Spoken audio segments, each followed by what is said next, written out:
All right, we got a winner here.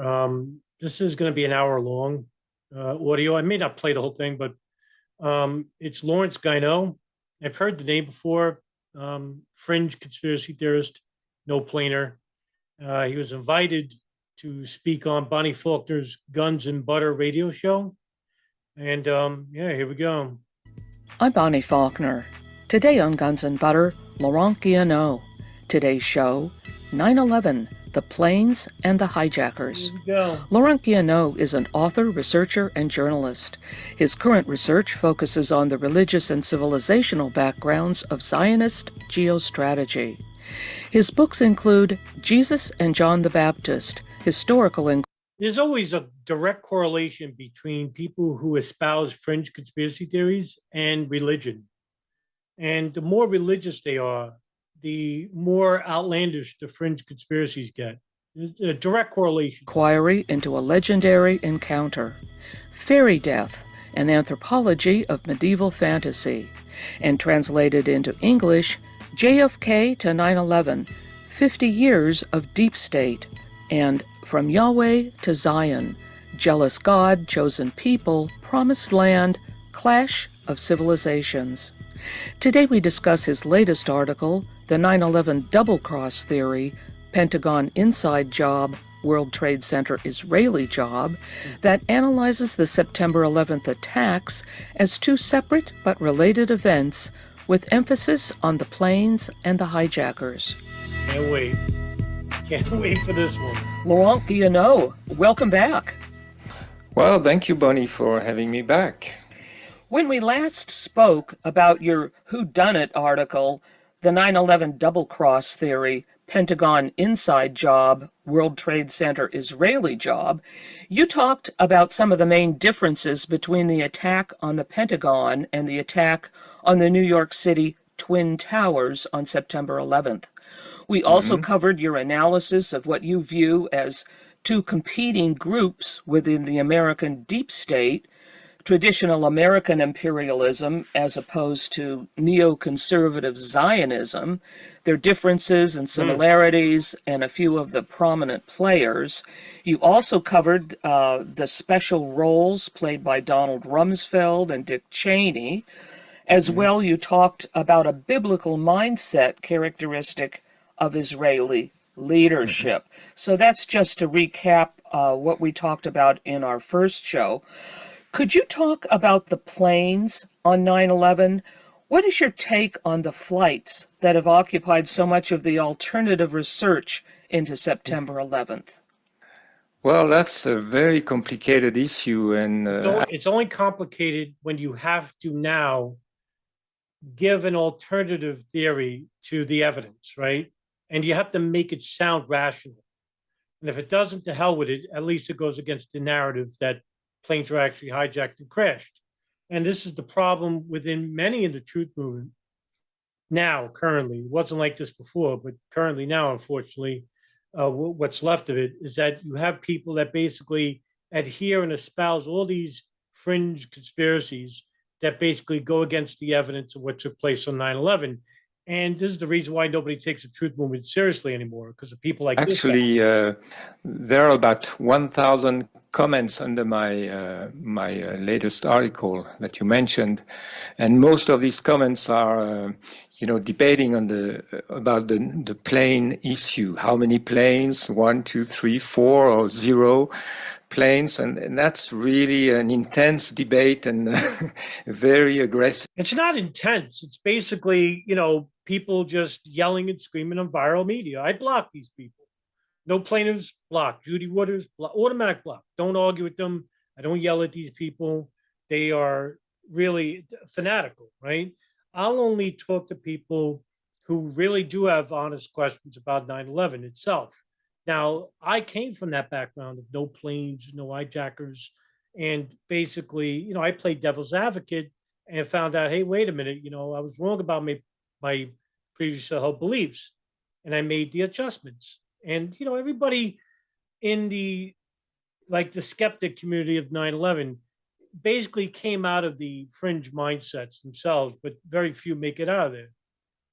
sometimes because some people believe that the no planners, people who believe there were no planes at all, No are planners. just trying to pollute the debate. So it's really an intense. Yeah, they actually do pollute the debate because they basically just make up stuff to, like I said, give an alternative argument against what they think is the official narrative, which is planes were hijacked in actual planes. And complicated issue, and I must admit, I don't think anybody has got the final explanation. Well, actually, we do have some answers to some questions. And in regards to planes being hijacked, yeah, that's evident. It's definitive. There is no counter argument. Planes were hijacked. They crashed into the World Trade Center, Pentagon, Shanksville. The people who were at these sites in the vicinity of these areas saw a commercial plane crash at those sites.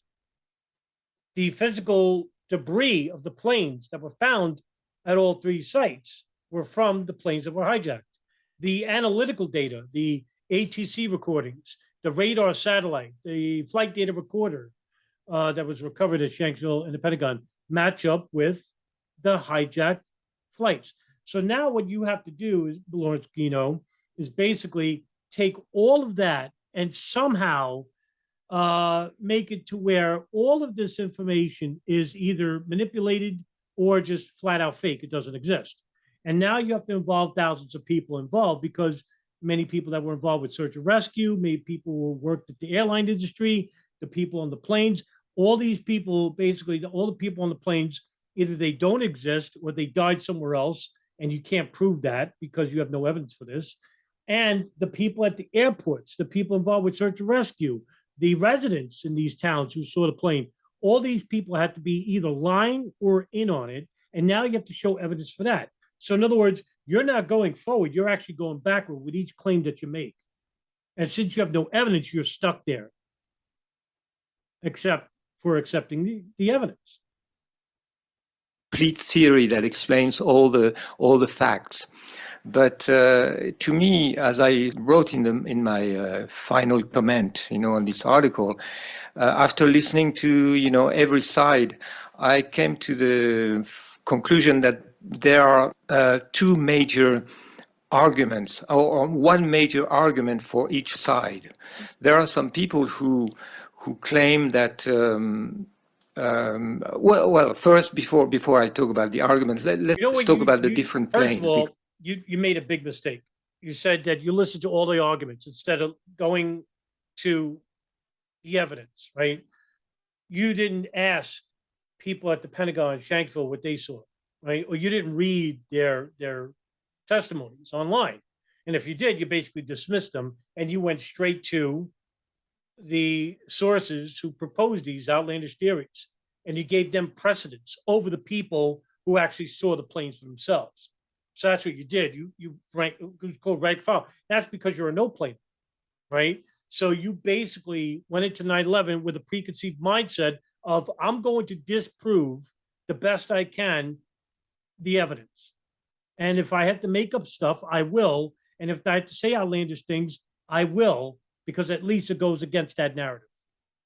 And that narrative can't be believed for whatever reason.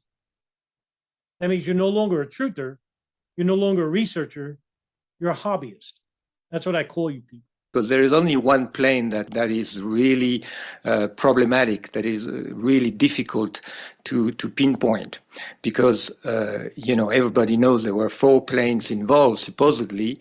And, if you look at Shanksville in Pennsylvania, pretty much everybody agrees there were no planes there. Now, who's everybody, right? Who's everybody? In the fringe community? Sure. To the residents? No. Nobody, the mayor of Shanksville, I think his name is Ernie Stull, I think, Stull.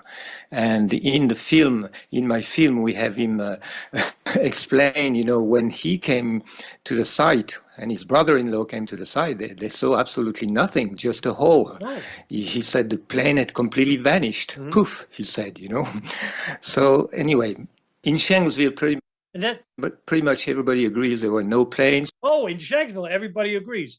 Let's test that theory, right? So I took a moment to put aside some articles, right? So I have some articles ready.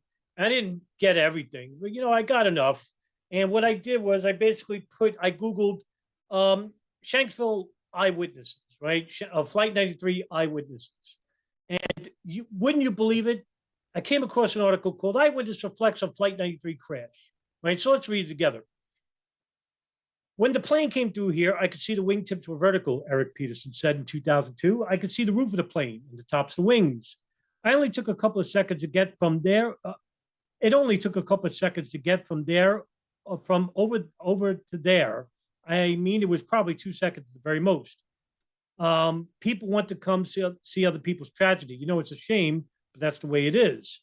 I came to grow with it, I guess, grow with the 10 years. I just came to accept what's going on. There's nothing to change it. Nevin Lambert can't change that he was the last person to see Flight 93 airborne going inverted as it drove to the destruction. It was going upside down and all at once. It made the 45-degree angle, went right down where the big tree is, right where my finger is pointing, he said in 2002. And, I could go on and on. I could get you far more articles of residents in Somerset County in Shanksville that saw the plane. So, this is why, I can't believe people like you, because you don't do your due diligence. You don't do honest research. You only look at stuff that caters to your worldview, right? Because if you actually were an honest researcher, you actually would look for articles like this and say, hey, wait a minute, maybe I was wrong. Or, basically you could just make up and say, oh, these people are lying. But yeah, there's your problem right there. That residents of Shanksville actually saw the plane and the plane crash. In the Pentagon, there's not even one picture that resembles a plane, and there's no debris. There's plenty of debris. I got plenty of pictures of debris to show you. But why waste my time? Because I know exactly the type of person you are. And regarding let's go to that. Why not? I mean, why don't we go to the eyewitnesses? I mean, why wouldn't you go? Why would I interview someone like you, for example? If I'm an investigator, I'm looking at a crime, why would I go to you, Laurent Guyenot? Right? Because you weren't there. So who cares what you have to say? Right? I don't care what some no-planer thinks. I want to hear from actual eyewitnesses.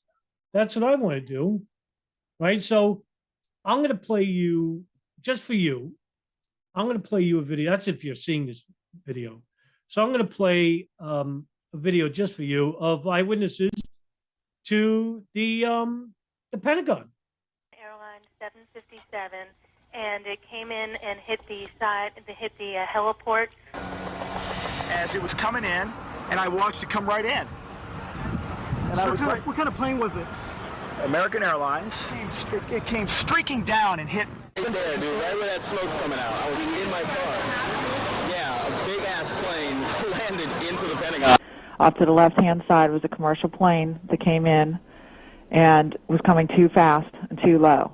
And the next thing we saw was it go down below the side of the road, and we just saw the fire. Saw a large airliner-sized plane, roughly a 767-size airliner, very deep descent, approaching the Pentagon.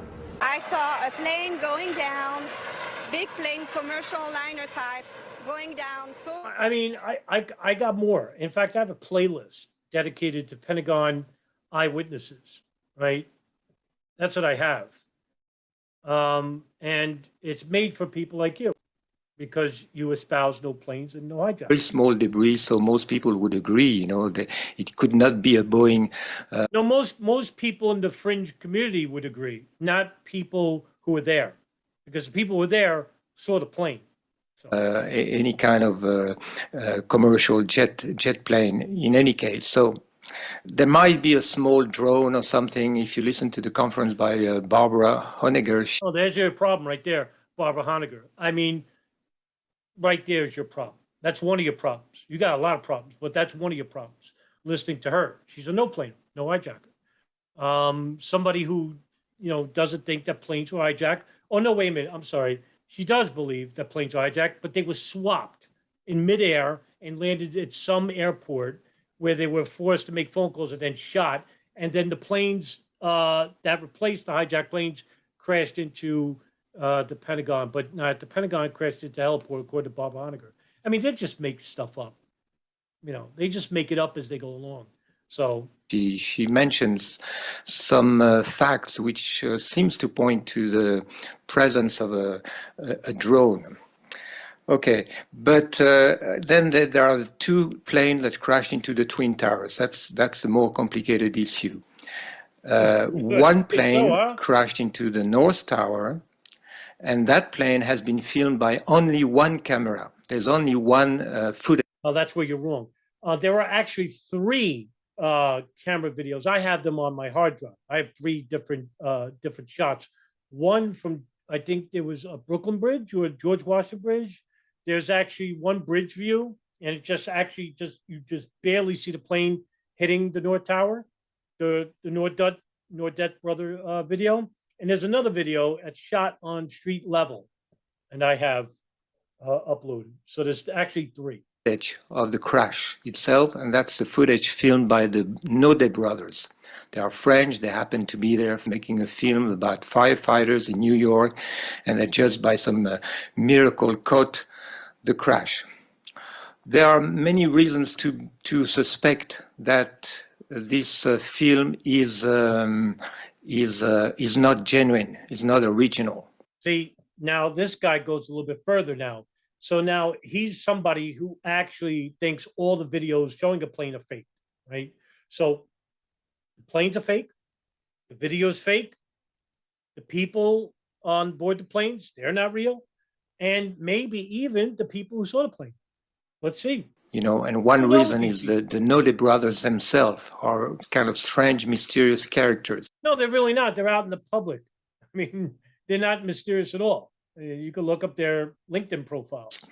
They have received multiple awards after they have made but their origin, they don't look like brothers at all to start with, but anyway. Right. When you already believe in absurdities, there is no limit, right? You can believe whatever you want. That's the thing about belief, is that there's no limit, there's no cap. The main focus of the debate is about the second plane that hit the South Tower, because thousands or maybe tens of thousands of people in New York, we assume were watching the Twin Towers at that time and saw the plane hit the South Tower. Okay. So let's talk about this plane now, and then maybe we have to talk about the commercial planes and the passenger list, and did they really take off, and what kind of plane they were. But let's for the moment forget about that issue and just focus on the fact that a plane, whatever plane that was, crashed into the South Tower or not. Okay, so some people said, of course, a plane crashed into the South Tower. Tens of thousands of people saw it. And that wouldn't be some. That would be most. Most. Of course, you can ask them, well, can you name one person who saw it? Yes, I can, actually. I can name two people personally that saw it. And then it becomes a little bit complicated. Because I live in New York, unlike you. And then if you search on the internet, you can find a few people who said they saw the plane. Well, you can actually see thousands of people who saw the plane. In fact, there are literally, I think, over 75 amateur videos that were taken of that plane hitting the South Tower. But some of those testimonies are not totally convincing. Well, they're not convincing to you. You're a no plane, of course. Everyone's a liar, right? Everybody who is in opposition to your narrative is a liar or an agent, or doesn't exist. So it's either one. And some, maybe they are, or they. I mean, really, is this rational to you? Does this sound rational to you? And if it does, how does it make it rational? Just because he's saying it and you agree with it? There's something called the scientific method. If he's claiming that the planes are fake and that all the video is manipulated, now you have to prove that every single video is manipulated. Because if you're just going to say, well, I don't trust the government, I don't trust anybody who goes with the government narrative, well, I don't care about what you feel. I only care about what you know. What do you know? Do you have information that provides evidence for your statements? Because if you're just going to whitewash everything as being false or manipulated, well, that's not telling me anything. If you go to court, you basically say, hey, listen, all these videos that are faked showing a plane hitting the World Trade Center. Well, the next question is from the court is basically the judge is saying, all right, well, let's hear your argument. And if your argument is saying, well, I just don't believe it, well, guess what? You're going to be hit with a frivolous lawsuit. That's what's going to happen to you. There's no special reason to question them. So this is always what people bring against those who claim there were no planes. Many people must have seen them. But it's kind of strange, and if you study all these testimonies, first you have testimonies of people like the famous Mark Walsh, who on Fox News, appeared. He's a Fox freelancer, and he declared, "I saw the plane smash into the tower and then explode through the other side, and then I witnessed both towers collapse due to structural failures because the fire was too intense." And he used these exact words that sound exactly like. Yeah, Mark Walsh actually lives near the World Trade Center, actually. And he actually was there to see the South Tower get hit by a plane. And he was interviewed by Fox. And yes, he's a freelance journalist. What the Nix report would say, structural failures, and he used this kind of term. So this kind of guy is most people would accept he's like a crisis actor. He can't be a crisis actor if you know who he is. Duh. Okay, so already we have a question: why would they need people, crisis actors, to say they saw the plane? Now imagine if you're this guy. Everybody who saw the plane could be a crisis actor. Imagine all of tens of thousands of people in descending on Manhattan at this time. People running away from the first attack. All the first responders, he's calling crisis actors. That's picked up human remains and plane debris. Either they're crisis actors or they're in on it. Which one? Or they're lying. There is no other alternative. You can't take people like this serious. You really can't, because basically his position is so untenable, it's impossible. The tower, if they had enough genuine witnesses to say. And then you have some people who say, well, they didn't see a plane. Many people said they didn't see it. That's not true. The people who didn't see the plane were in position that didn't see the plane. They think the towers just exploded. Some say they heard a plane, but they didn't see it. So it gets right, because the plane was going over 500 miles an hour. By the time they looked up, it crashed. So that's true. It's really complicated. No, it's not. It's really not. It's really not. You're making it complicated, right? Because you have to make sense of the unsensible, and you just can't do it. You're not prepared. You're ill-prepared. If this was actually a debate between me and you, it's over in 5 minutes. It's over in 5 minutes, right? Because a debate, you need information, evidence, sources for your information. You don't have it. You're just making stuff up as it goes along. But I think, so many people would insist that, for example, Kevin Barrett said he knows many people who said they saw the second plane. So I feel I have to assume that's true. I have to assume many people saw the plane. But on the other hand, what convinced me that the plane that we see on the footage of the crash on the second tower, all of them cannot be real. See, right there. So now he can't accept the fact that planes were hijacked and they crashed into the World Trade Center. Now he's saying that not only are the planes fake, but the footage is fake, right? So like I said before, you can't take people like this serious. You just, at this point, if there was a real block button in real life, he would be on it. but unfortunately, it's not. There are basically four footage where you see the plane entering the towers. There are, many other videos where you see the plane coming to the towers, but you don't see the crash itself. Wrong. And so what we're going to do is I'm going to play you a video I pulled out, and what I'm going to do is show you a video of the Flight 175 crashing into the South Tower. And basically, when you see it for yourself, and when you basically, I don't know what else to say other than, like, what would it take to persuade this guy into knowing a plane crashed into the World Trade Center? If video's not going to do it, if eyewitness testimony is not going to do it, what is going to do it? Well, nothing, obviously. So here's video of Flight 175. There you go, crashed right into them. So let's rewind that a little bit.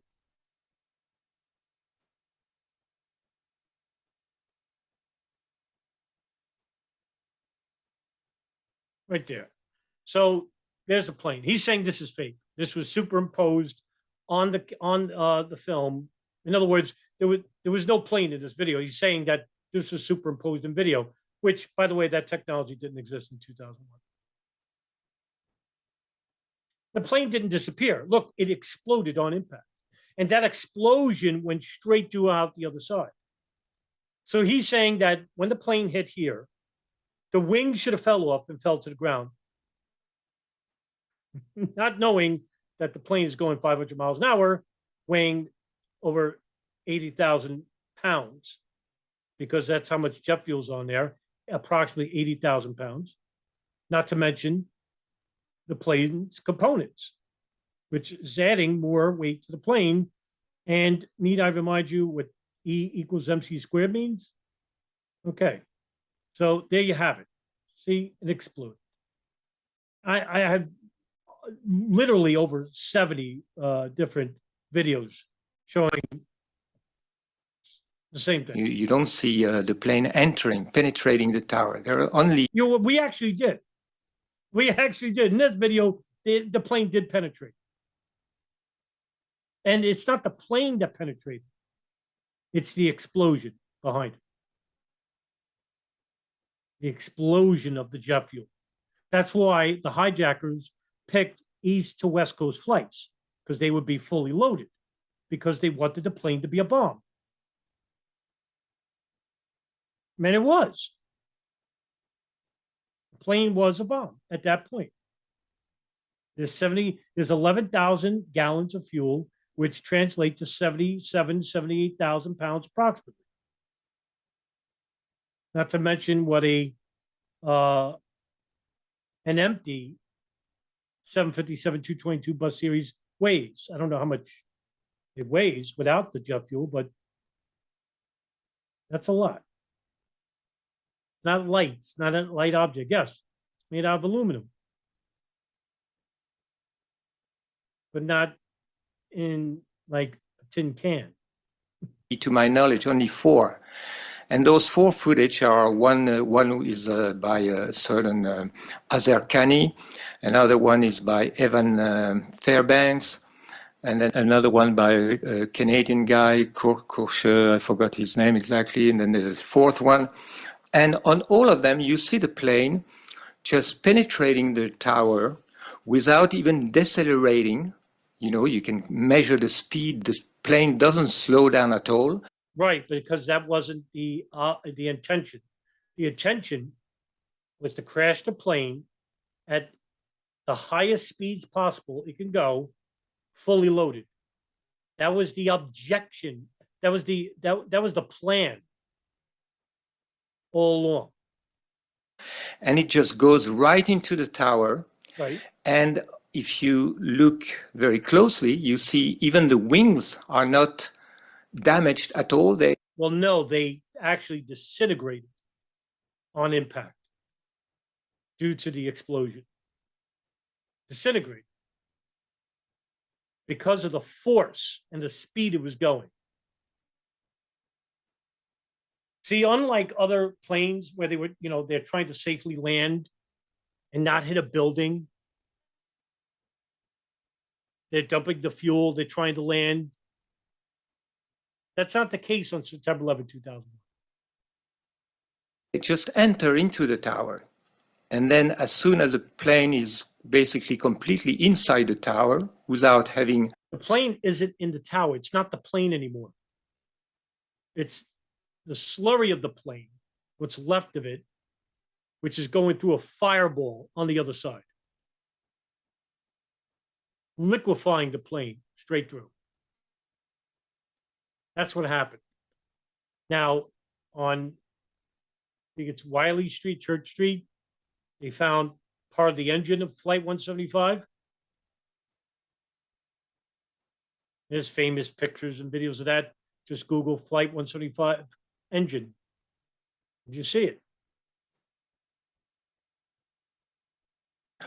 Had any damage without any parts being smashed, or bumping against the tower or whatever. You saw it for yourself in the video I provided. Plane is basically destroyed in an instant, half a second. Then you have this huge explosion, and after the explosion and all the dust is out, you see this big hole, which some people call they refer to this cartoon. It escapes my, well, never mind. Yeah, if you're a no-planer, you basically have a very simple view of life. So they call it like a cartoon cutout hole of a plane, right? Because the bombs, according to them, the bombs that exploded in the World Trade Center, and everybody who saw the plane saw a hologram, right? And instead, an explosion happened, and it just so happened to make a shape of a plane. And I'm the show.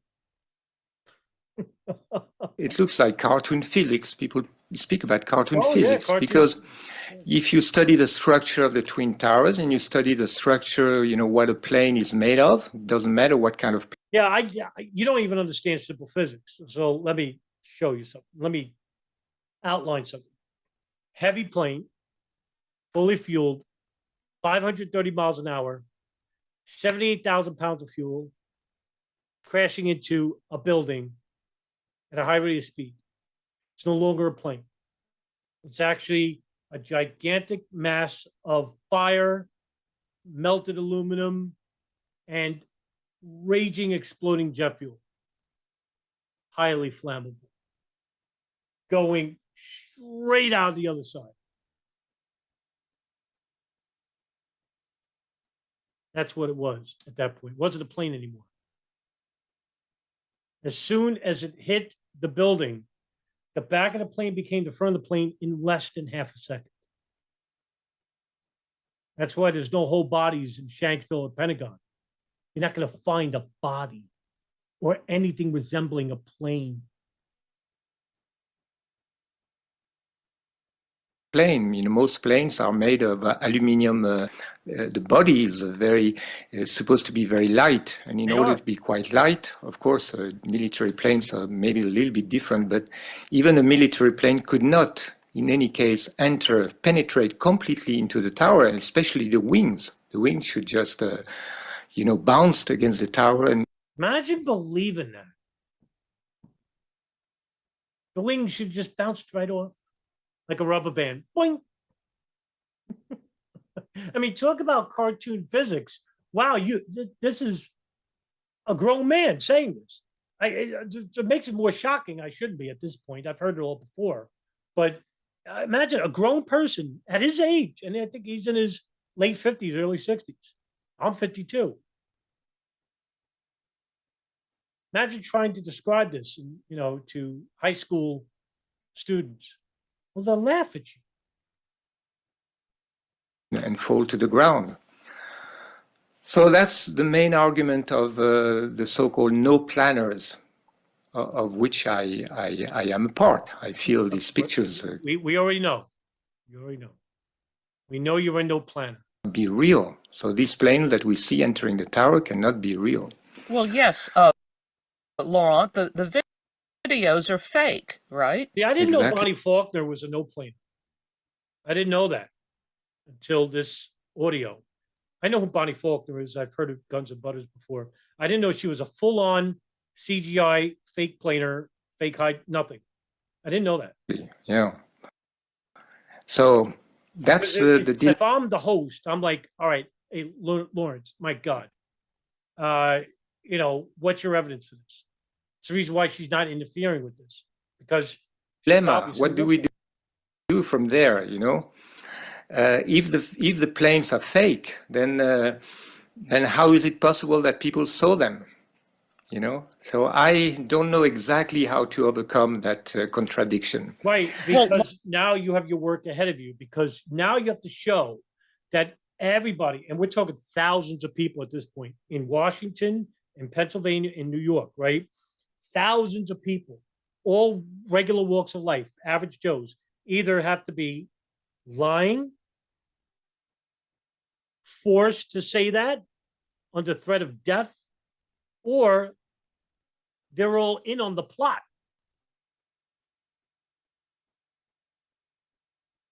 If they're all in on the plot, well, then now you have to prove that every single body who saw the plane is in on the plot. Good luck. If everybody was coerced, then that would mean for 21 years, one agent from some whatever intelligence operation or part of the Illuminati or New World Order has to follow that person for the rest of his life so that he goes along and doesn't say what actually really happened to anyone. Good luck with that. They're all lying. But you're not lying. You weren't there. So that means you're not lying. Everybody that was there, they're lying. But good luck with that one. Laurent, one thing you could point to is that there were all sorts of people after the Pentagon claiming they saw a plane. People will claim all sorts of crazy things. Oh, yeah. Hey, listen, I agree with you, Bonnie. This is great. Yeah, people will say all sorts of crazy things, like what you guys are doing right now. See, isn't that something? What a view that they have, right? They're not the crazy ones. The people who saw the planes, well, they're the nut jobs. They're the crazy ones. I mean, what a revelation by Bonnie Faulkner here. We're not nuts. They are. That's why I use this picture, because they're not nuts, right? That's the antithesis of Jack Nicholson's character, right? He's not crazy. The outside world, now they're nuts. Yeah, that's what I would tend to do. I would tend to question, and that's what Ace Baker explains in his wonderful film called Ace Baker's wonderful film, right? He basically thinks all the planes were CGI. You don't ever hear of anything from Ace Baker anymore. Barbara Honegger's on her way out. She's irrelevant, actually. All these people, the no-planers, like Jason Burmis, Barbara Honegger, Richard Gage, Rebecca Roth, Judy Wood, Jim Fetzer, and Thierry Mason, pilots for 9/11 Truth, all six of them. Citizens Investigation Team, they're probably doped out in Mission Viejo, California. Haven't been relevant in 15 years. Because if you keep repeating yourself and you don't learn anything new, you don't share anything new, well, guess what? You become boring. Yeah, we'll give you about 3 or 4 years. But we don't hear of you anymore. Christopher Bowling, for example, he's a no-player, right? So he was a hot item for a couple of years between 2012 to 2017, right? He was number one, like top, number one, number two most popular fringe conspiracy theorist. Now, where is he? You don't hear nothing because he keeps repeating himself. Doesn't learn anything new. Doesn't share anything new. Why? Because he only looks at information that agrees with his worldview. Old information, which is misinformation. Repeating what he heard from other people, not going by the evidence. Whether it's classified, declassified, not going to learn anything new. Called the Great American Psy Opera, where in the last 3 chapters, it's absolutely fantastic film. In the last 3 chapters, he develops this theory that there were no planes hit the Twin Towers at all, and he explained, well, how come some people say they saw the plane? Well, if you see something in reality and then you go back home and you watch your television and you see a plane, you quickly become convinced that you should have seen the plane. So you might have seen the plane, and then, little by little, you end up, after watching the scene on television again and again and again, you end up believing, well, surely you saw the plane. Well, yeah, because if you were there to see it personally, and you see it on TV, it just reinforces that what you saw, right? This is what I mean. Well, like you're trying to make sense of the unsensible. You're not doing a very good job of it. That's a possibility. I think that's a likely possibility.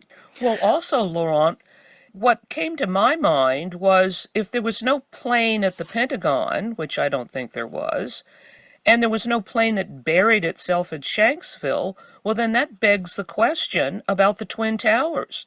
If they weren't using planes in the other 2 events, well, then that calls the whole thing into question, in addition to the fact that using real planes brings in an element of uncertainty and risk Absolutely, that couldn't be tolerated, I wouldn't think.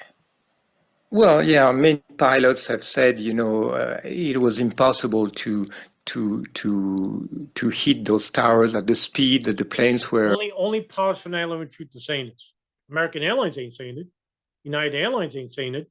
Delta Airlines ain't saying it. JetBlue ain't saying it. No major airline company is saying it. Only the fringe aspects of the truth movement are saying this. Nobody else. Nobody. No pilot that's not involved with the fringe aspects of 9/11 is saying this. No, nobody's saying this. So, yeah. All right. Were flying. Well, it would have been impossible for a jetliner to fly at those speeds, but even with any kind of plane. No, actually, no. It's not recommended. Right? It's not recommended. Of course not. It's dangerous. Obviously, right? But they can fly past their Mach limit. Was it 2.5, I think? I think the 757-200 and the 222 series can go up to 630 miles an hour, 650 miles an hour. I think the fastest any plane was going was 93, and that was 536. 77 was 530. Flight 11 was about 525. And 175 was, I think, a little bit faster than 11. And 175 actually almost missed South Tower. That's why it hit on a bank. Southeast Bank. And, I remember actually the Egyptian president at the time was Mubarak. His name was, I don't know if you remember. He was kind of a victim of a coup just a few years later, and he was already a little bit sick in 2001. But he made this remark. He was a pilot. He was an army pilot originally. And he said there's no way that even a trained pilot could have, at that speed, flown any kind of plane into the Twin Towers. When I heard this, I actually looked up went looking for this statement by Hosni Mubarak, and wouldn't you believe it? Nothing came up. I'm not surprised. When you make stuff up, you're hoping that the audience you're reaching doesn't look up anything you're saying because they already agree with you. They trust you. That's why you have a select audience. Well, you have people like me who basically do take notes on what certain people say, and I research certain statements made by people like you, just to make sure that you're not lying. Well, I didn't find this statement by Hosni Mubarak, and I spent about 20 minutes. You know, I mean, the chances to hit the towers are very low. So just as you said, you know, The Twin Towers width is 200 feet wide. A Boeing 757-200 series is 126 feet wide. So no, it wouldn't be impossible to hit. You know, it doesn't. Let's just. I want to say something. It doesn't take an expert to crash a plane. That's why these guys weren't, you know, training to be pilots. You know, I hear this counter argument. Well, Hani Hanjour was a piss poor pilot. So what? Most of these, all four of the planes were on autopilot anyway. They only disengaged when they got near the target. it would not make sense for the perpetrators to bet on that chance. I'm speaking with author, researcher, and journalist That's Laurent. a lot. You know, I could probably end it right there, but let's go just a little bit more. And Use real planes.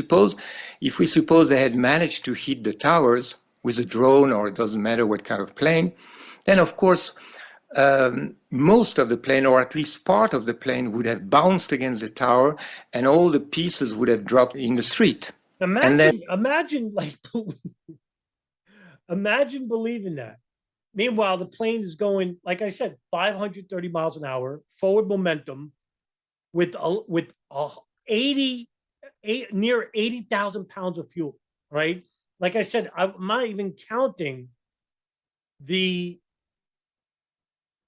whatever the plane, how much it weighs without the fuel. I don't know how much it weighs. Was it 65,000 pounds? Let's say approximately 130,000 pounds. That's what, in other words, it should have done this. It should have done this. That's what it should have done. Either this guy's trolling or he is really just ignorant about physics. Worse than me. And all those pieces would have been picked up and identified. And then, obviously, you know, if there were not the American airline planes or United Airline planes that we were told there were, then that would have been become apparent. So it was necessary that they fake the pictures so that the whole plane must disappear inside the tower. Wow! Imagine believing that in order to trick the public, we have to take out the planes, right? And just implement the planes in the TV or on video screen. Everybody who took a camera, we have to take those pictures and implement the plane in the picture. Meanwhile, everybody who's out in the street at this point didn't see 175. They're all lying or manipulating. And somehow this makes more sense than the official narrative. There's a grown man saying this, by the way. A grown man. And you wonder why the public has a negative view of the 9/11 Truth Movement. And you wonder why the Truth Movement is dying, why there's only 6 people at Ground Zero this year. 6, 7. You're not growing. Because you allow people like this to represent you, and you didn't do anything about it. And also for another reason. It's only if the plane disappears inside the tower that they can claim that the plane crash destroyed all those columns inside the tower, which caused the collapse. There's no way, if real planes were used, that the plane could have penetrated inside the tower, like we saw on these cartoon videos, and therefore there would have been no way to explain that the planes had caused the towers to collapse. So there's all kinds of reasons why I don't believe planes hit the towers. I feel it's just physically impossible. Well, in addition, what about the steel lattice work that surrounded the towers? What do you mean? It wasn't only steel columns in the middle of the Twin Towers. The Twin Towers on the outside were covered with steel lattice work, right? Yeah. No, that's not entirely accurate. So yes, there's a skeletal column, steel lattice column. Then you have the cladding that's protecting the steel, right? So, but what makes you think that a plane, obviously weighing much more than the steel at this point, with the speed and momentum it's going, is it going to cut the steel in half? I mean, water pressure at a high enough acceleration can cut rocks. It also could cut steel.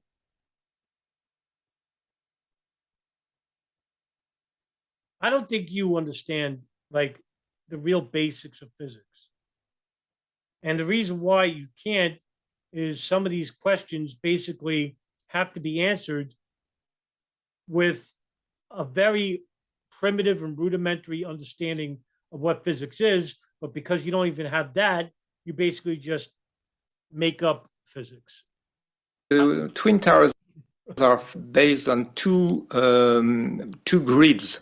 One core grid inside where the elevators are, and they entered through 8 floors on the outside and the horizontal floors. It's just, you don't need to be an engineer. I mean, Donald Trump, we had that in our film. You remember on the very day he said that's completely impossible, and he knows a lot about skyscrapers. He's a specialist of skyscrapers, so he was absolutely affirmative that it was impossible. So he suggested a theory that many people came to believe, but I don't think it really makes sense. He said there must have been bombs at the same time as the plane entered. In other words, bombs must have made a hole so that the plane could penetrate the tower. It's like the bombs must have... Why would you need a bomb?